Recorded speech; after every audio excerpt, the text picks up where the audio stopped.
Different banners carrying inscriptions ranging from "End Violence Against Women," "Outoyo says no to gender-based violence," "Dignity, respect and justice for all" were carried by women as part of activities marking the 16 days activism against gender-based violence.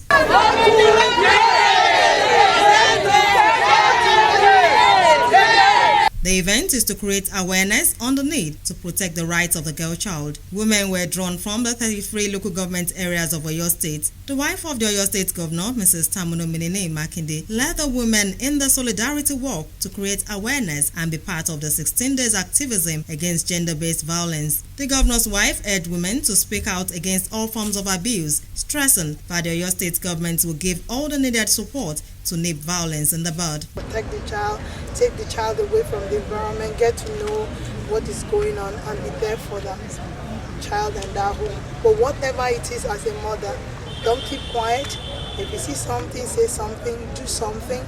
No matter how small, it will go a long way to emotionally help the child grow. Mrs. Makinde solicited for cooperation as she frowned at the usual discrimination that victims always go through. While briefing newsmen after the walk, Mrs. Makinde said the most common acts of violence against women in Nigeria include sexual harassment, physical violence, harmful traditional practices, emotional and psychological violence, and socioeconomic violence. She added that the 16 days of activism against gender-based violence is also a time to remember victims and survivors of GBV and further re-evaluate the effectiveness of interventions currently in place to address the problem. I am here to say no to violence against women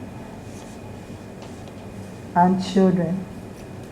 Let us make this world a beautiful place for women and children. I will say Sorosoke, orange the world, and say no to violence against women and the girl child in our state. To reduce the cases of violence against women, Nigeria adopted in 2006 a framework and plan of action for the national gender policy. Consequently, the federal and state governments adopted several legislative and policy instruments, including Violence Against Persons Prohibition Act of 2015, which prohibits female genital mutilation, harmful widow practices, harmful traditional practices, and all forms of violence against persons in both private and public life. Anu Akomolafe, IATV News.